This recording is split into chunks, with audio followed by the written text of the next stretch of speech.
Este breve espacio que compartimos con ustedes sentimos que es vital y fundamental para el buen desarrollo y crecimiento de una sociedad, la salud, el bienestar y por supuesto la educación de sí misma. Nos complace entregar conocimientos y compartir experiencias de académicos, de docentes, investigadores, científicos, clínicos y especialistas en la materia. Y es por eso que hoy en Total Genetics hablaremos con una eminencia en ginecobstetricia, uno de los pioneros en pruebas prenatales. Es un padre orgulloso de sus hijos, además compañero y amigo, y un abuelo muy feliz. Con nosotros, bienvenido el doctor Eduardo Arias. Eduardo, me llama la atención el tema de las matronas. ¿Qué es una matrona y si todavía existen las matronas? Bueno, aquí en Venezuela eso era tradición. Anteriormente existían matronas. Yo ¿Tú hice el naciste con una posgrado. matrona? No, yo nací con un médico en ¿Con un Valle de la médico? Pascua. Sí, En Valle... Oh, era un llanero. médico. Sí, exactamente, yo soy llanero. El médico atendía en las casas. Ok. Eso era pero también habían matronas. Y aquí, por tradición, siempre habían matronas. Y por ejemplo, en Inglaterra existen las matronas que son universitarias, o sea, lo que llaman las midwives. Esos Ok. son personas que son casi que un médico. De hecho, cuando yo llegué allá, que nos entrenaban y nos decían las cosas, era la midwife, que era prácticamente la jefa. Mandaba más que los residentes, pues. Las mujeres son muy mandonas. Sí. Y sobre todo si es una matrona. Ahora, se estudia en Inglaterra eso, entonces. Es una Claro, sí. profesión. Son 3 años, Porque, 3 años. ok, una carrera técnica. En Venezuela es más empírico, Es más más de empírico, es más tradición. empírico, pero siempre la experiencia vale, pues la experiencia es algo que es importante. ¿Se Pero ayudan aparte de la ustedes los experiencia hay que doctores? combinarla con los conocimientos. ¿Se ayudan hoy en día los doctores, los ginecobstetras con alguna matrona en ocasiones? Bueno, ¿O no? en la clínica Leopoldo Guerrero algunas veces teníamos unas personas que nos asistían el Ok. trabajo de parto. Durante el trabajo de parto habían unas casi que son matronas, pero a quien atendía el parto en realidad era uno. Pero ellas te decían prácticamente sin hacer tacto cuánto dilatación había por la experiencia que tenían. Sí, Ok, ok, maravilloso. Maravilloso que me parece en Inglaterra que sea una carrera técnica, me parece sí, increíble. claro. Igual que La lo que hace, sensibilidad que desarrollan esas señoras es sí, alucinante también, además, porque es algo que claro. lo llevan consigo. Igual que lo que hacen ultrasonido, los que hacen ultrasonido ya, o por lo menos los ultrasonidos tétricos eran técnicos en ultrasonido, no eran los médicos. Aquí es diferente, aquí no hay técnicos en ultrasonido y las matronas casi tienden a, a- a desaparecer, pues, casi que no hay. Bien. Fuiste pionero eres pionero, no fuiste, eres pionero, uno de los pioneros en la ginecobstetricia y pruebas prenatales, Sí. eh, obviamente, invasivas, quiero decir, pruebas prenatales invasivas, ahora tenemos las pruebas prenatales no invasivas. ¿Cómo ha sido todo ese desarrollo, toda esa evolución gracias a la tecnología? ¿Qué es lo más sorprendente para ti a lo Bueno, largo de fíjate, estos últimos 20 años, por ejemplo? si nosotros hicimos las primeras pruebas invasivas, las pruebas invasivas son la amniocentesis, la Ujú. cordocentesis y la biopsia de vellosidades coriales. Esos son los métodos invasivos para diagnóstico genético prenatal. La amniocentesis la empezamos a hacer nosotros en 1980, por allá en los años 80, en la maternidad Concepción Palacio, que consiste en colocar una aguja que es guiada por ultrasonido hasta el líquido amniótico, sacar el líquido amniótico, entonces hacerle la prueba genética, pues. Se hace el estudio de los cromosomas.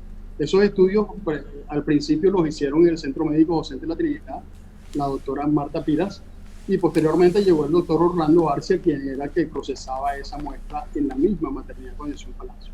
Tú Igualmente trabajaste hicimos con Orlando Arcia. Trabajamos juntos en la maternidad Concepción Palacio muchos años. Bien, bien. Otra eminencia también.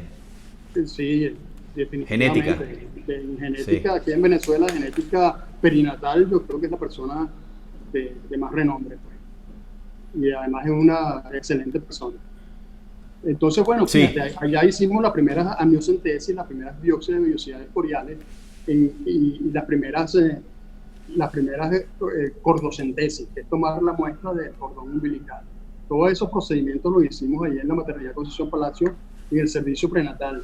Yo hice mi posgrado de medicina perinatal en Inglaterra y cuando llegué concursé y trabajé en el servicio prenatal de la maternidad Concepción Palacio y gané por concurso pues ese puesto.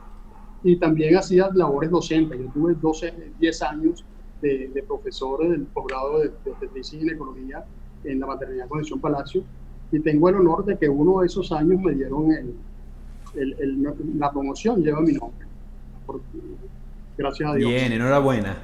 Sí, sí.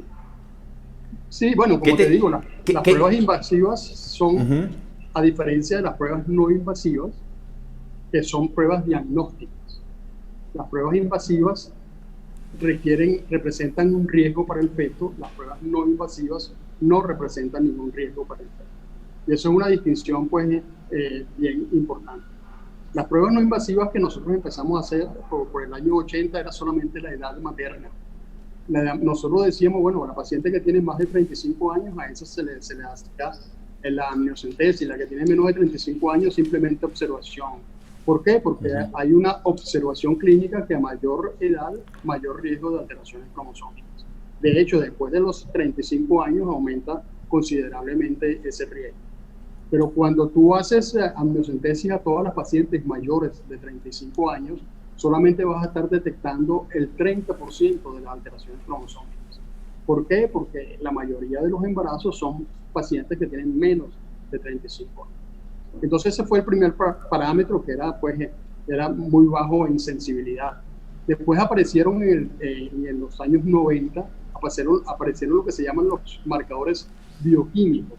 Esto es una proteína, que es la alfa-fetoproteína, y dos hormonas, la HCG y el estriol. Eso agregaba un 30% más de sensibilidad, de tal manera que nosotros teníamos, cuando lo uníamos con la edad materna, un 60% de certeza de detección de alteraciones cromosómicas. Y posteriormente, a principios del año 90, también apareció algo que se llama el marcador ecográfico más importante, que es la translucencia nucal.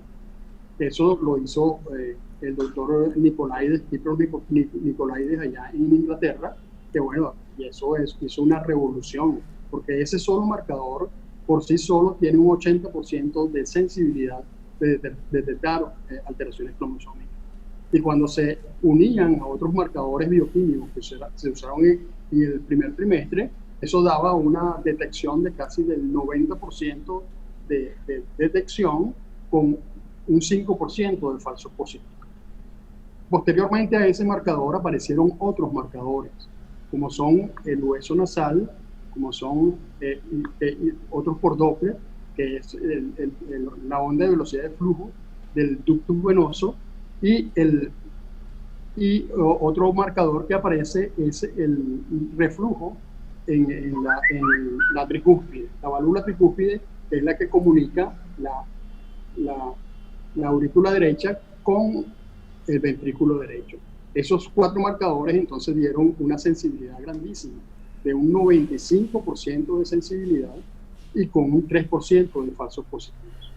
Y últimamente salió la prueba no invasiva que se llama la NIPT, la prueba no invasiva prenatal, que se hace por detección en sangre materna de ADN fetal. El ADN fetal libre se determina y de esa manera pues se determina pues la presencia o no de alteraciones cromosómicas en el feto. Eso es una prueba que verdaderamente da un 99% de sensibilidad con menos de un 1% de pruebas positivas, de falsos positivos. De tal manera que es una prueba pues excelente, sin embargo no desplaza por completo la amniocentesis porque es una prueba todavía diagnóstica, como te dije al principio. Uno tiene que corroborar ese diagnóstico en caso de que el riesgo salga positivo en la prueba no invasiva, tiene que corroborarlo con la amniocentesis, que es la gold estándar de estas pruebas y que sí nos determinan si hay o no alteración cromosómica. Lo que sí ha hecho esta prueba no invasiva es que se ha disminuido considerablemente el número de pruebas invasivas de amniocentesis y por consecuencia ha disminuido también el número de pérdidas fetales que acarrean estos métodos invasivos.